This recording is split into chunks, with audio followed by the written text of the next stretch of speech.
Hi, everybody. Welcome to VanillaSoft's webinar, What the Heck Are Aged Leads and Why Should I Care? My name is Bergen Wild. I'm the head of product marketing at VanillaSoft, and I'm really excited about the topic this week because I haven't a clue what aged leads are and why I'd want to get them.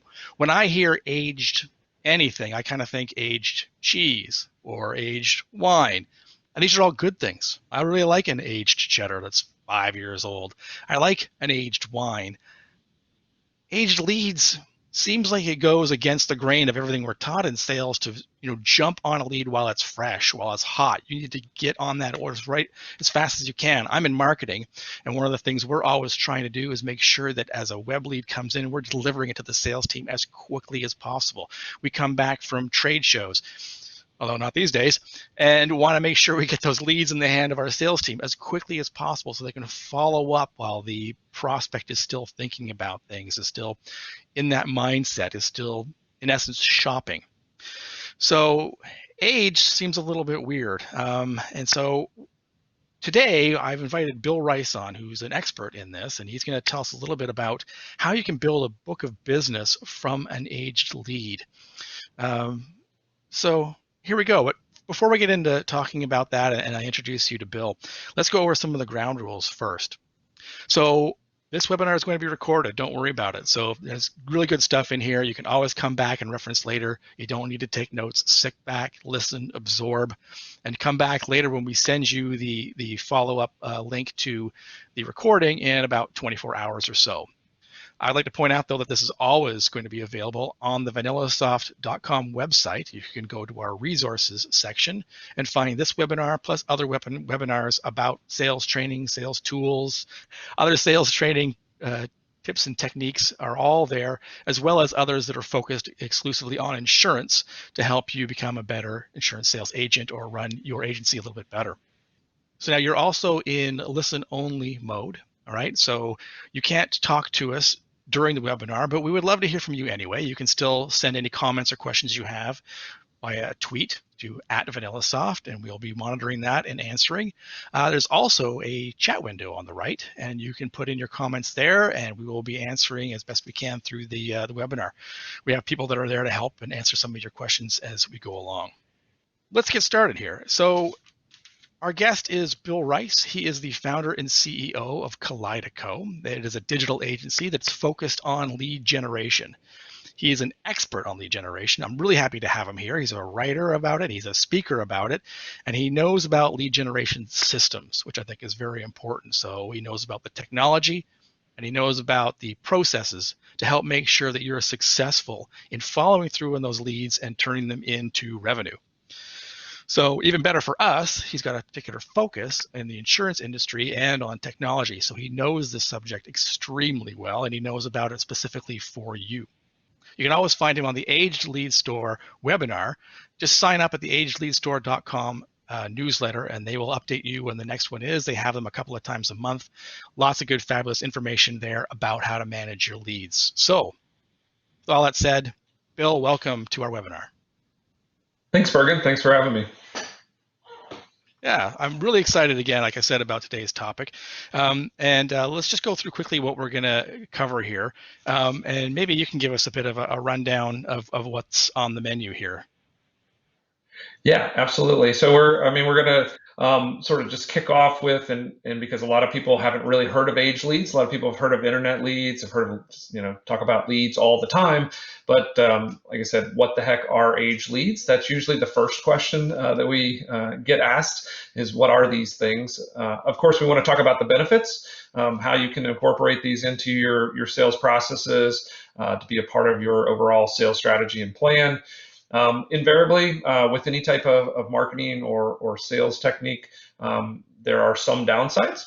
So we're going to talk kind of through the downsides that might be included in this, just to be kind of clear and transparent as to what you would be actually working in this channel. Of course, how to be successful with them. There's all kinds of techniques and tactics that are really important to this particular category of leads. And then also, where do you actually get them from? How do you find them? How do you get a good, reputable provider of age leads? And then we'll kind of close out with just a few additional tips of kind of using this particular lead type in your overall sales plan. Awesome. Great. I'm really looking forward to this again. Like I said, uh, the first question, of course, though, is, and this is my question up the top, is what the heck are aged leads? How are they different from other leads? How are they different from fresh leads, I guess? Let's put it that way. Yeah, and then that's really kind of the best place to start. I mean, for the most part, kind of the simplest definition of age leads is they're simply, for most providers, they are actually internet leads, real-time internet leads, as most of you have probably been introduced to or thought about maybe buying or have actually worked real-time internet leads that are just a little bit older. And like I said, that's kind of the simplest intuitive definition. Those real-time leads have actually been originated and have been kind of put into the market, or the customer has made an inquiry, asked for a rate quote, and then there has been some time that has gone by, and now those are considered aged leads. And as a result, they have quite a difference in price point based on what I always characterize as perceived value. And we can kind of talk about how that may or may not be. The other thing that's kind of really important to understand, if we were to get into kind of the underlying sort of how the lead business works, and usually also the number one question that we get, or probably the number two question that we get, is how many times were these sold? So in the lead generation business, particularly with real-time internet leads, the marketing company, so you can think of people like Quote Wizard or some of the other insurance lead companies that are out there that you may have bought real-time leads. They tell the consumer that they are going to match them with a couple different insurance agents so that they can compare and shop. And that's really the value proposition that most of the real-time lead providers give to the consumer. That creates the opportunity for that lead to be sold 3, 4, 5 times. But oftentimes the supply and demand isn't perfectly matched. So maybe that lead company can only sell it 1 or 2 times. And as a result of that, there are some additional opportunities to sell that, but they don't sell it in real time. And so then it creates an opportunity for that lead to be sold later, but it doesn't have the same value. So it becomes aged. And so that is sort of the other reason that there is this market for aged lead, is because just simply that lead doesn't get provided to enough agents or providers for a variety of reasons, and creates an opportunity for that lead to be sold later as an aged lead. Or to your story at the beginning of aged cheese and wine, sometimes they're called vintage. So Oh, there, there we go. Vintage. Terrific. How long then before a lead becomes vintage, say? I mean, what am I talking about? Are we talking about days, weeks, months? When is a lead considered to be aged? yeah, generally, well, and again, this varies from real-time provider to real-time provider, but generally, a buyer of a real-time lead expects that that lead was generated within the last 24 to 48 hours. So, a lead ages very quickly, and if you've worked real-time leads. In any sort of sales team, your sales manager is probably on you, like you're going to answer that in 30 seconds.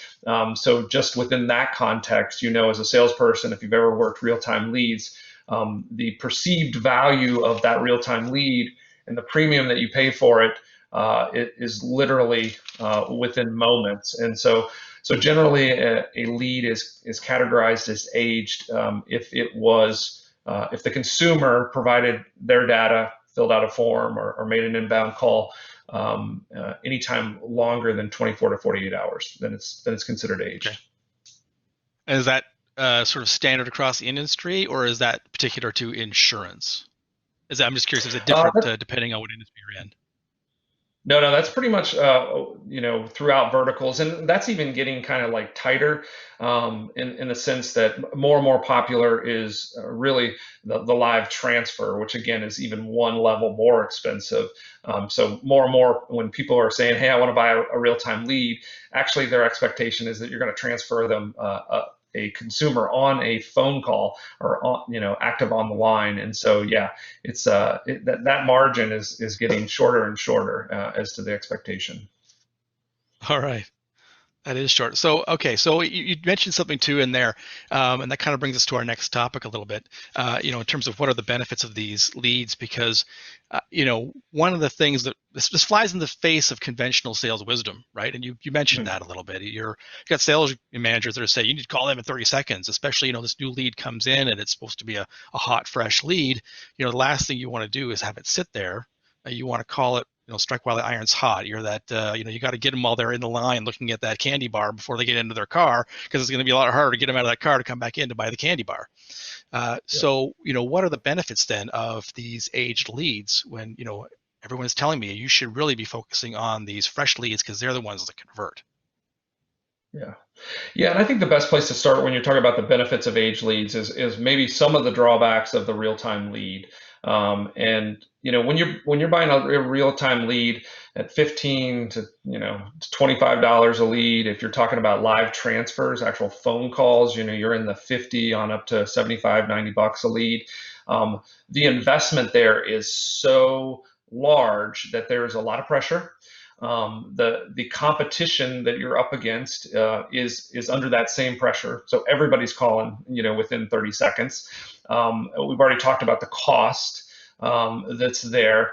And one of the interesting parts about that, and kind of the misconception often about, or the expectations around a real-time lead, is that because I'm buying it in real time and I'm actually calling it the moment that person fills out the form or made the phone call, our general belief, which I don't think is accurate, is that if we do call them in a matter of moments, we will actually close a sale. And actually, what all the research shows you, and I'm not advocating not calling, you do have to call it immediately.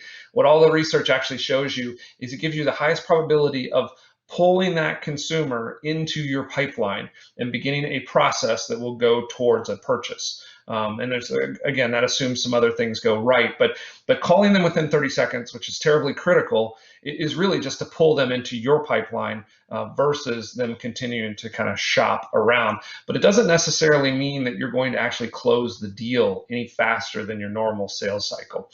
So that kind of leads into the benefit of the age leads. So during that sort of real-time process, what actually often happens with that consumer is they get overwhelmed. A lot of times their need does actually get satisfied, so that's a good thing.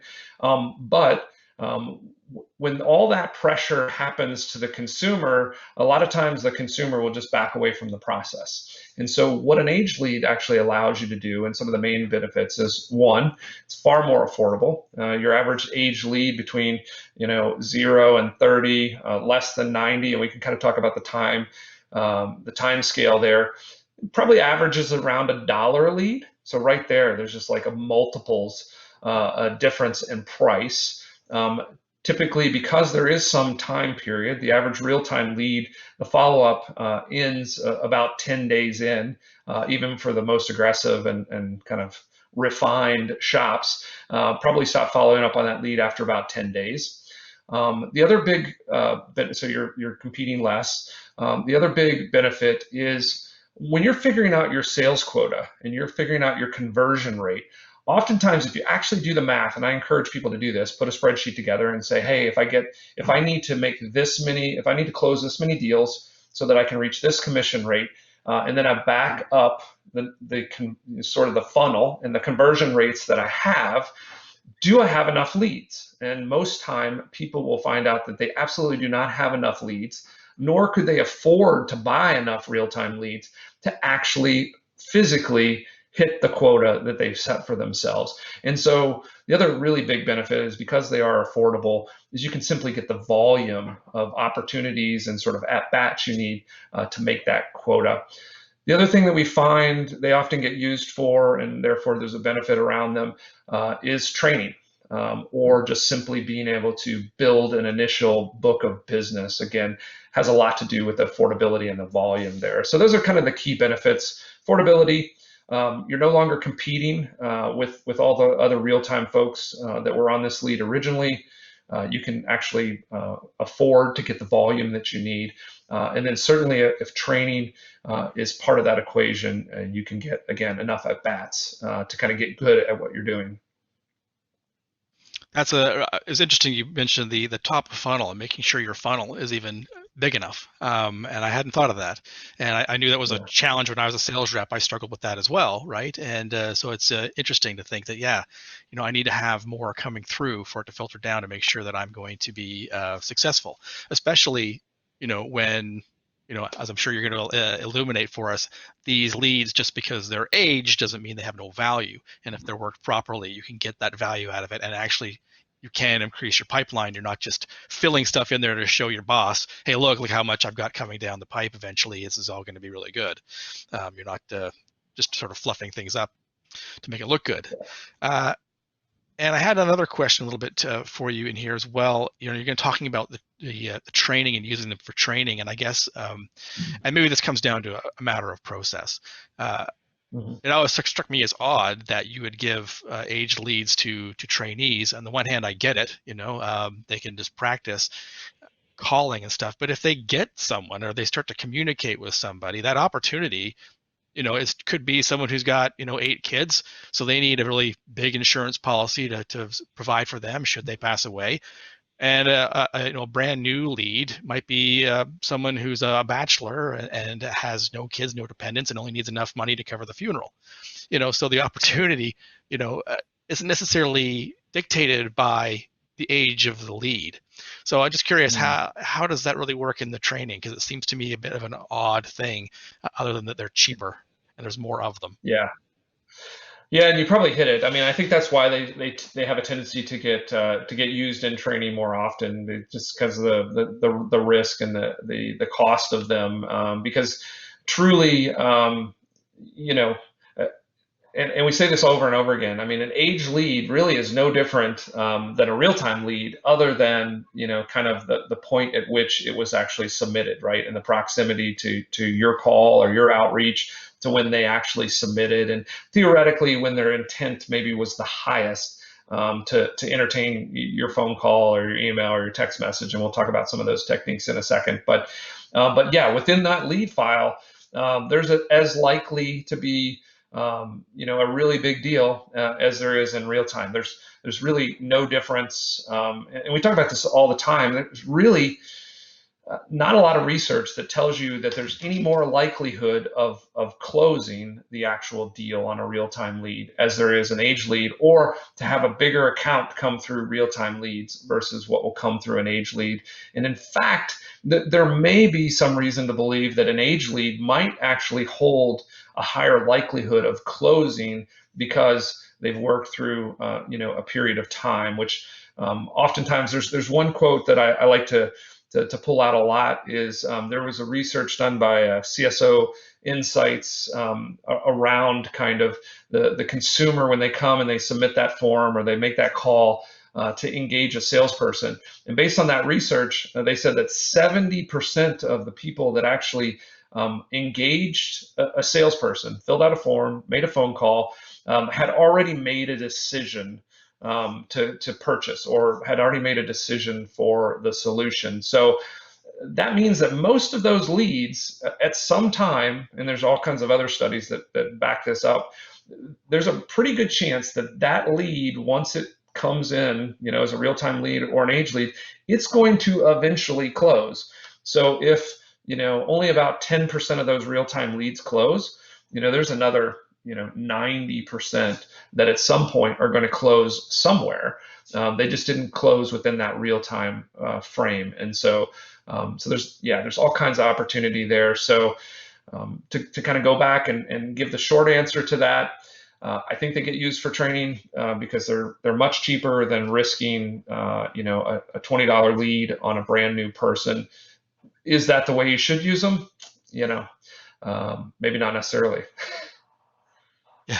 So let's be clear then, and maybe you can help me with this. It seems to me then really the premium that you're paying for when you buy a real-time lead isn't so much that it's a better lead per se.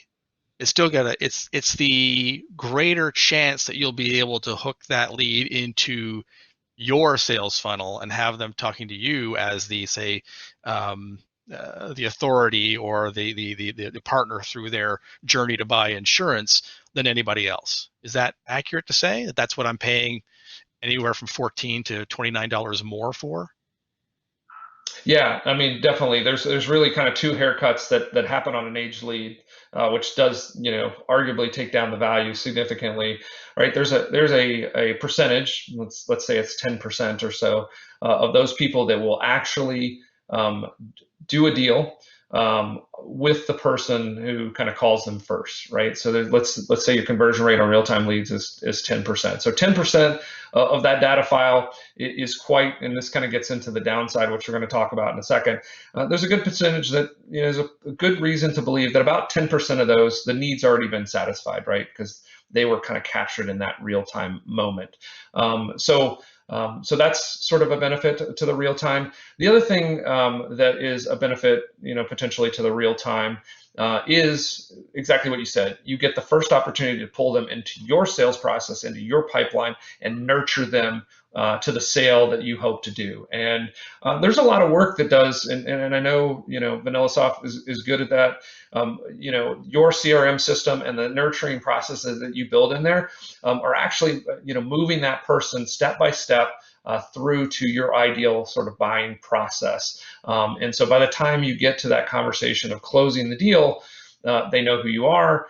They've nurtured through your process. You probably satisfied some objections along the way as you've kind of touched them and followed up with them. And so they've been through your sales process. And so by the time you sort of get to that final moment when you're converting them into an actual sale or into a policy, they're kind of bought in to some degree. Whereas, again, with an age lead, you're picking them up from a lot of different places, and that takes some talent and some systems. This is where systems comes into play with age leads. You could be picking them up from being overwhelmed by the real-time process. You could pick them up from being dropped by someone who didn't follow up. You could pick them up from a situation where maybe they weren't qualified, or they didn't fit, or they couldn't get what they were looking for, or maybe you're picking them up from a place of just simple indecision. They weren't able to sort of make a decision, and it didn't close. So whereas a real-time lead, you're kind of getting them, you're kind of working through all those objections, and then get to move them forward on your nurturing path. Age leads, you kind of gotta pick them up and sort of figure out where they're at. And so there is, there are definitely some value propositions to real-time leads, but oftentimes probably the biggest barrier is just the budget, right? Most people just Sure. can't afford to buy enough real-time leads. Okay, so I mean, let's start talking then a little bit about our next big question here, and what's the downside then to choosing this path? What are the gotchas, the snags, the things that are going to cause this to maybe be a little bit extra work, perhaps, to get these leads to come through for you? Yeah, I think it's really important. If you're considering age leads, which I think everybody should, just again, it helps you to build that book of business, that database that's so important to any salesperson, just to give them enough at bats to be able to hit that quota consistently. There are going to be some drawbacks to that because of the age, right? So we've talked about a few of those, right? There's a good chance in your data file, because they have been sold before. Any age lead provider that tells you that they're exclusive and they haven't been sold before and they're selling them to you for $1 a piece, red flags should go up, right? So all internet leads, all real-time leads, almost without exception, cost can kind of tell you the difference there, because a lot of people say they're exclusive, but they're really not.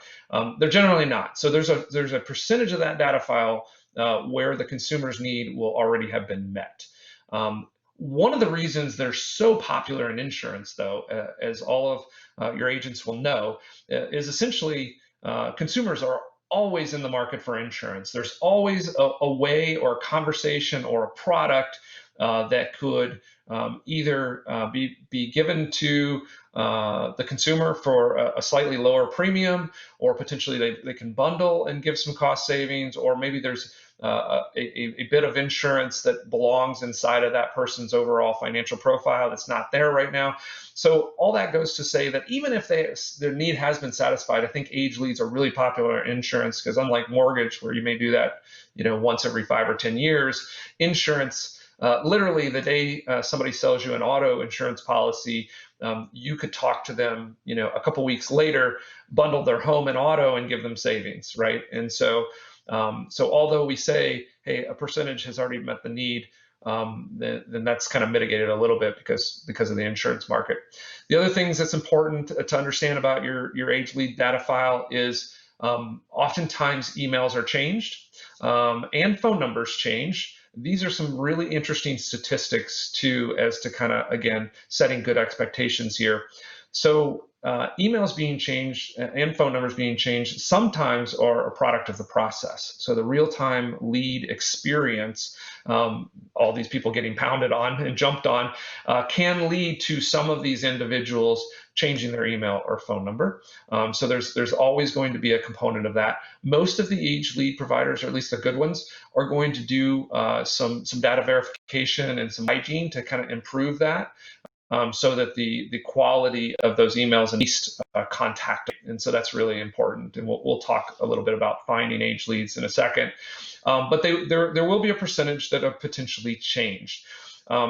In the category of email, it's really important to understand what's really going on there most often, and why email is definitely a component of your outreach. It shouldn't be the only component, because the average person now, based on statistics, has about 2.5 emails. So what do you think that means? That means they've got an email for these kind of things, and then they've got an email that they pay attention to. So oftentimes Guilty. one or the other. Yeah, exactly. So people have done that. So it's important when you're building your system to understand the role that email plays. Phone, this one's really important. Although people do have a tendency to change their phone number, that has drawn down dramatically with the portability of numbers. And the fact that phone numbers have almost become an identity. And this is why text messages are so important as part of that. And then probably the last one, well, actually two more real quick. They are probably outside of in what I call the intent window. So when they originally submitted, that's when they were thinking about it. 30 days later, 60 days later, 90 days later, they might not be thinking as much about a rate quote as they were then. And then the last thing is, you just need a system, because you're working with a lot more volume. So the worst thing that people can do with an age lead data file is to buy 1,000 age leads, and the expectation is that the only thing they're going to do is call through that, because again, probably half or more of that list is really not paying attention to the need for a rate quote right now. So you need a system to kind of begin to nurture them again. Right. Yeah. They're going to be definitely something that's going to, as you said, you have to nurture a lot of these people and make them and make sure that you're top of mind when, again, because insurance comes around for them again, whether it's, again, they bought a new car or a new home, or they've changed jobs, or baby was born, or whatever the case may be. Life changes brings lots of insurance requirement changes, doesn't it? All right, so let's move on to the next spot, because you've introduced it a little bit already in talking about the systems, and really this is obviously the core of it, right? So, okay, we've talked about whether they're good, they're bad, how so, what to look for in terms of the leads you're getting, and how to work age leads, though, is really the next step. How am I going to make sure that I am successful using aged leads? And I also want to know a little bit, how is that different than using real-time leads? So where do we start here? How can you take us through what I need to do now, maybe adding aged leads, or if I'm just starting my book of business, how do I begin with aged leads? Yeah, no, this is a great topic, and actually, at Age Lead Store, we have focused on this part. And if you come to our website, instead of seeing, hey, buy, you actually see a lot of sales training, because it does, just again, always being clear and transparent about the expectations. Age leads require a system. It's not the thing that's like real-time leads, where you're just kind of calling. That's your only technique. You definitely need some other tools to make this effective. So the way I always kind of open this a little bit, Bergen, if you just kind of give me a moment to be able to do the legal disclaimer, because I think it's so important. There are so many tools. Yeah, there's so many tools and techniques out there, and tactics. All of them have a variety of different contexts where they can comply. So I always tell people when I go into this section that I'm not your attorney, I'm not your general counsel, I'm not your compliance officer. every one of your businesses, organizations, and sales operations are sort of uniquely set up. And therefore, I'm going to actually introduce you to approaches, techniques, and technologies, essentially what's available, and maybe even what's being used in a pretty routine way. But ultimately, the legality and the regulatory aspect of using any of these really kind of sits within your organization. So it's just important to kind of talk through that, because there are a whole bunch of sort of spectrums here with this. But so let me just Sure, jump. the application of the application of all these processes and these tools and technologies is important depending on your business, and yeah, you can say the Yeah, rules around what you're doing. And I yeah, guess that also changes depending on where you live, yeah. Oh, exactly. Yeah. Countries vary within the U.S. State by state, often Yep. varies on all of these topics.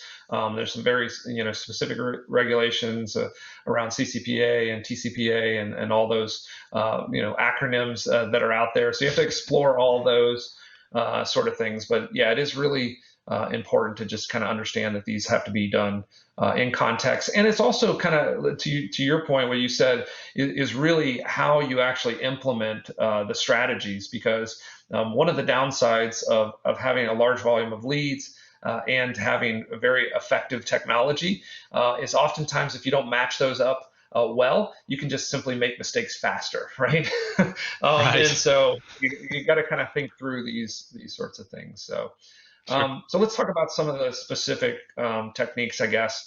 Um, so one of the things that I like to do, particularly with age leads, because they're not coming into you in real time, they're not sort of in that intent zone, and it's not a live transfer, is I like to differentiate my techniques or my strategies between a cold or contact sort of lead management system and your more typical sort of CRM system or process. And they can be the actual same technology, the same piece of software, but really there's usually some utility to kind of keeping those lists and segments separate.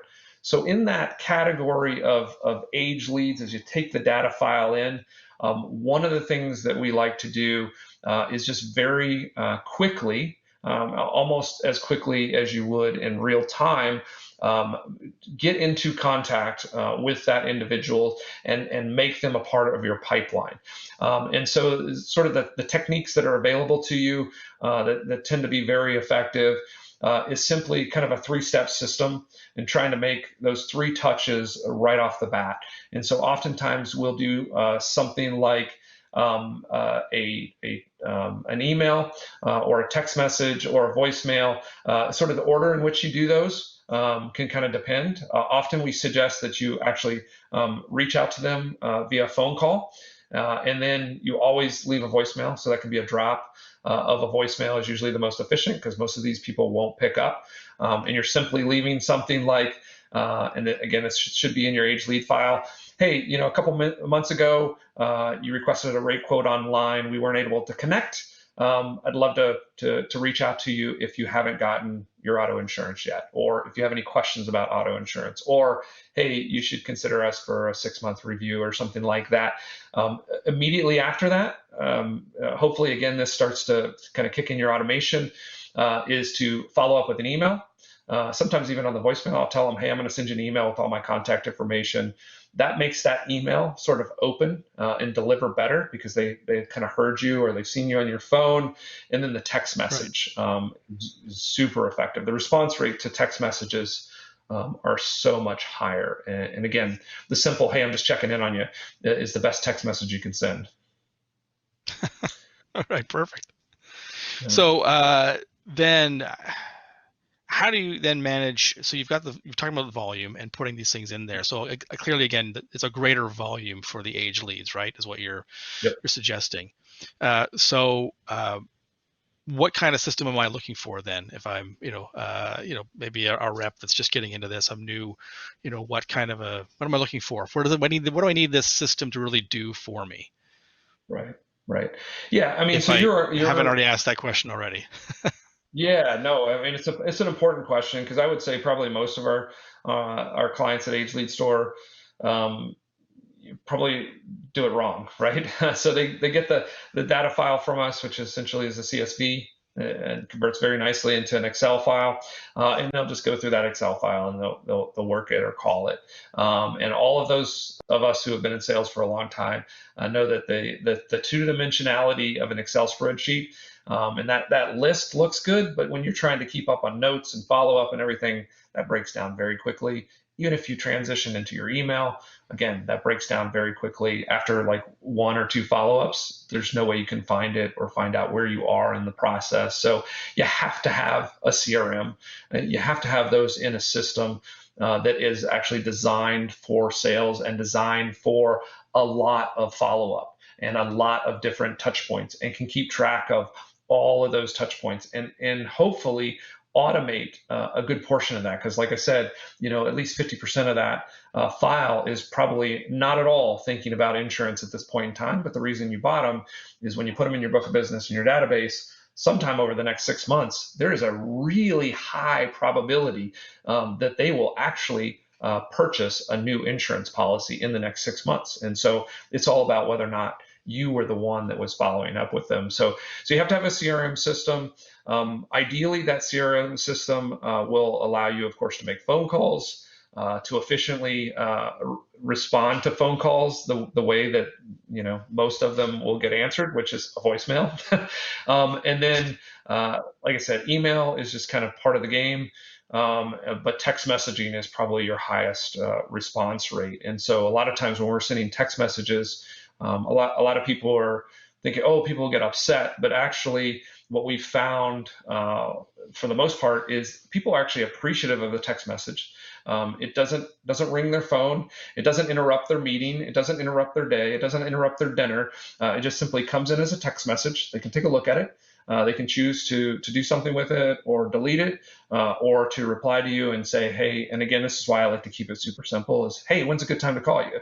And they can tell you. I mean, our number one response to initial text messages on age leads, the first one is, who are you and what is this about? Which usually we could follow up with a real nice text message that said, oh, I'm sorry, this is Bill from XYZ Insurance, just following up on the rate quote that you asked for a couple months ago. And then they'll usually say, oh, okay. And then you can ask them, hey, when's a good time to call? And so that usually goes pretty well. Or the second one is, a lot of times they will respond to when's a good time to call. And they'll say, hey, why don't you call me tomorrow at 5? Or why don't you call me, before after I get off work, call me when I get home at 6, when I'll be there home with my spouse, or and we can kind of make the decision together. So that text message is super critical. And far less intrusive than most people sort of expect, especially if you do it in a good way. Right.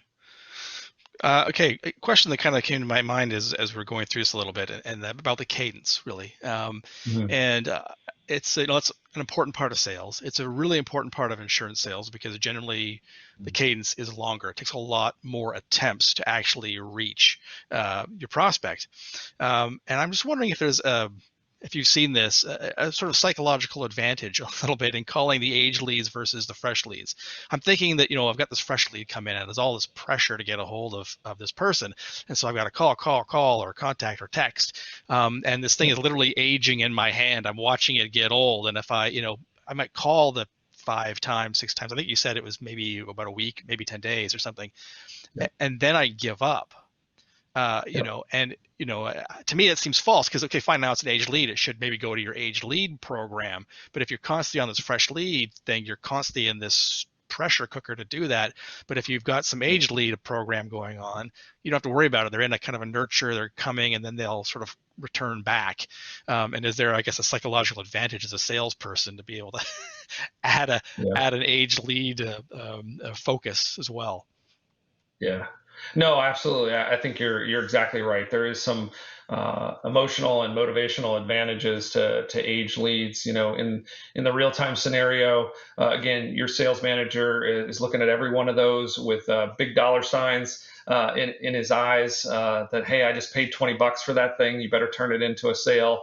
You better call it, within seconds. The other thing that the individual salesperson, having worked both of these personally, the other thing that's happening there is because of that intensity that's applied by every organization that lead was sold to, the consumer is often agitated, frustrated.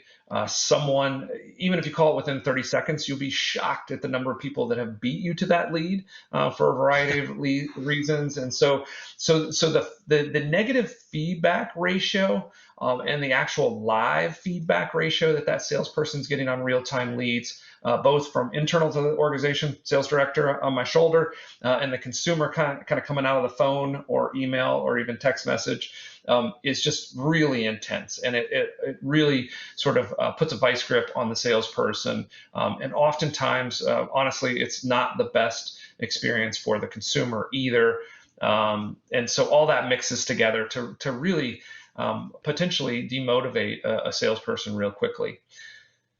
To be honest, kind of about the experience on the age lead side, oftentimes there's not the level of intensity and pressure, but there are some negative feedback loops in that as well. And so that's why, again, you'll hear me over and over again say system, system, system. You got to have a CRM that does some automation for you, that takes care of some of this nurturing and allows you to kind of focus on the actual pipeline that you're working on and let some of this stuff happen, and let that consumer sort of come back to you using some of this automation, because really the negative feedback loop on age leads often is because people are working them wrong, right? So they're doing them just like a real-time lead, and they're taking the same approach. They're putting them in a call list. They're dialing through them.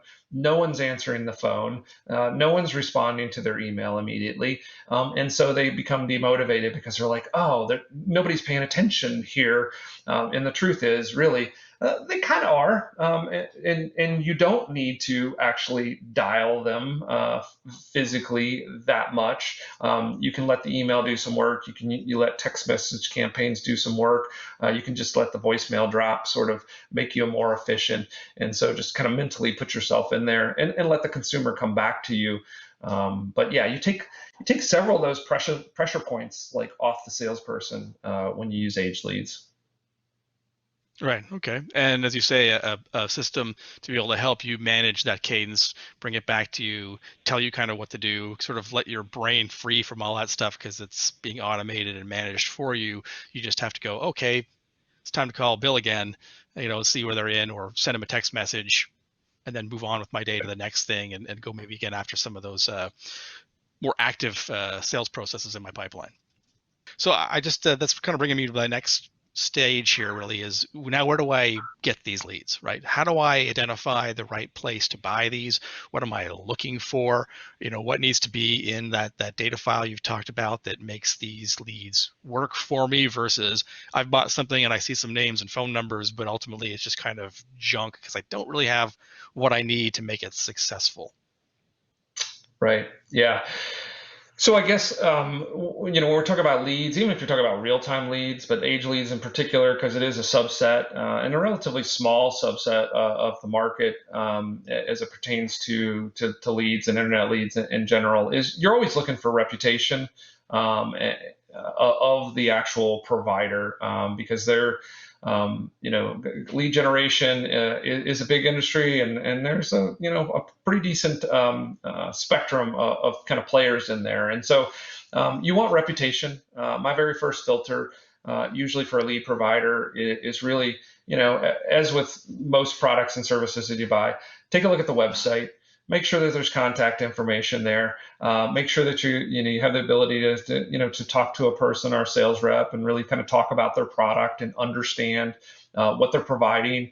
And most importantly, kind of the top questions we always get asked is, where do these leads come from? And so how do they age? How are they originated? Where do they come from? And generally, you won't always know the sources. Again, sort of a lot of the sources and how they're generated is sort of the proprietary, secret sauce of the actual lead companies themselves. But they should be able to, as we've done even during this webinar, be able to articulate sort of in general, like, how do they come about?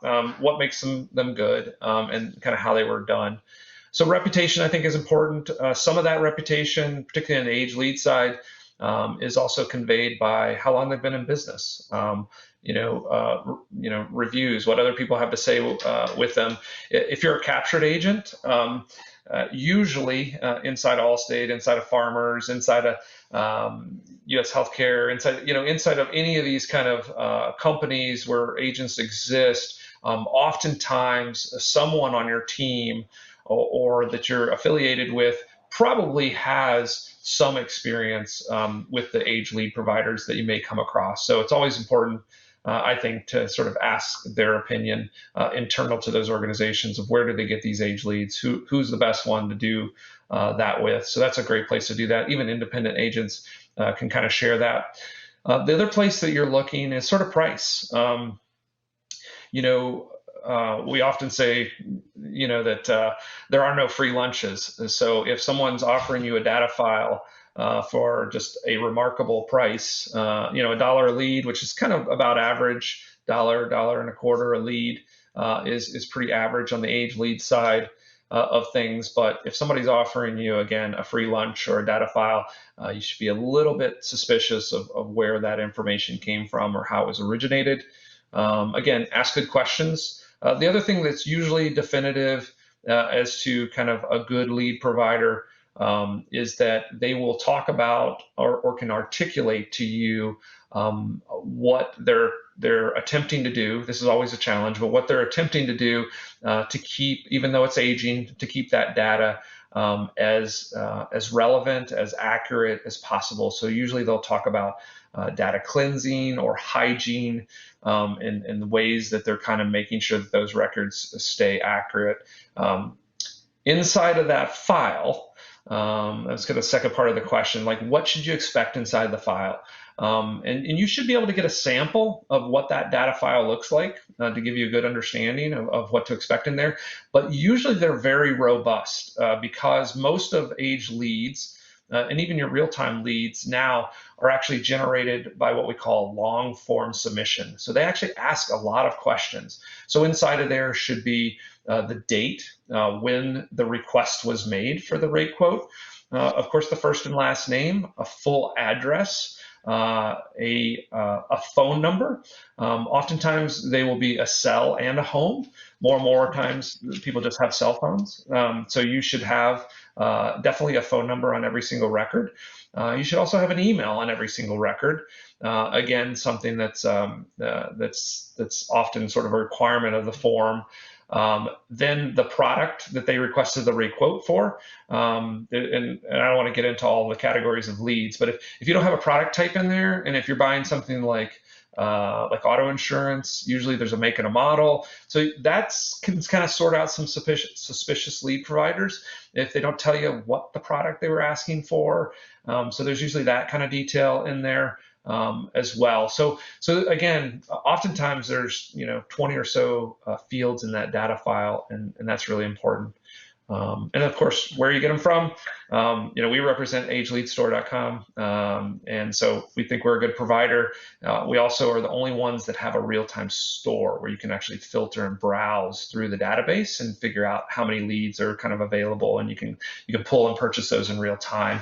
Most age lead providers actually have to go back out to the real-time providers and look for what you're requesting. And whereas we're actually kind of creating a real-time marketplace, we're actually constantly buying those and adding them into the inventory based on demand. The other source, quite honestly, is the real-time providers. Some real-time providers will sell you their age data instead of selling it to people like Age Lead Store. So that's another place that you can find age leads. Okay, perfect. Well, that's the first tip then, where you can go is Age Lead Store. There you go. That's the first tip on the go to the last section here is where as we're starting to wind down. What are some final tips? Top 3 things maybe people should keep in mind when they're getting into going after age leads. Yeah, I mean, first and foremost, age leads, like any lead type, is not a silver bullet, right? So it's going to take some work. It's going to I need a silver bullet. That's right? What this is all about. Exactly. Okay, not a silver bullet. I got to still work. All right. You have to do some work on them. Generally, that work means that you have to, again, have that software in place. You have to have the CRM sitting there to help you with that process. As I often say, salespeople never get burnout by being on sales calls with prospects. They get burnout by doing all of these non-productive activities. And curiously enough, most of those non-productive activities, like making calls they don't get answered, or delivering emails, or sending text messages, actually can be automated in a good way by leveraging the CRM system. And so that's kind of the second tip is really have that system doing some of those repetitive tasks that technology is really good at, so that you aren't putting yourself in that negative feedback loop for most of your day, and you're spending and this is for sales directors and organizations that have sales teams as well. You want that high dollar resource actually talking to customers, not just like hand manually sending out emails and text messages and stuff like that. So leverage Right. that. And then I guess the other tip around age leads specifically is the reason that you buy age leads really is to accelerate the actual growing of your book or your database of business. And that's really where it fits the best, because again, the affordability allows you to get the volume you need to really build up that database. And then we all know in sales that the database, the size of that database and the quality of that database is really what gets you consistently to your sales quota every single month. Great. Perfect. Well, Bill Rice, thank you very much. I really appreciate you coming on, sharing all that information with us. It's been eye-opening, I think, for me anyway, to think that we can go after and really fill a gap that probably exists for everybody. And like you said, it's fill your funnel with Yep. really still some quality leads, let's say quality leads that we just need to nurture properly to get them down to becoming a closed deal. And it's there, and it's not expensive. It's affordable. It's great for someone maybe who's just starting. And I don't have a big book of business. I can't afford to buy $15 to $30 leads, but I can start with these and still make revenue if I'm patient, if I'm consistent, if I develop my cadence, I put the processes in place, and I follow through. Totally. Absolutely. Uh, Absolutely Great. correct. Now, Bill, how do we find you? If someone wants to track you down and talk to you some more, I know I mentioned before you're at the Age Lead store. You can go there and sign up for their newsletter, and that will give you insight into when you can see him on his webinars. And also, you can go to Kaleido, to kaleido.com to find Bill. But where else can we find you? Yeah, those are the two best places. Both of those places will get you on the newsletter, which is where I spend most of my time and kind of deliver the best of my strategies. The other place that I'm really active is on Twitter, and you can just find me. I was an early arriver at Twitter, so I'm Bill Rice on Twitter, and it's really easy to find, interact, share all kinds of insights there. Of course, link back to my other content, but yeah, if you want to have a conversation, I'm always on Twitter answering questions and giving you the best that I can. Terrific. Well, again, Bill, thank you very much. We talked about what the heck are age leads and why should I care? Well, you know now why you should care. They're a great source of new revenue for you. So, Bill, thanks a lot. Good luck. And to all of you out there, good luck with your age leads.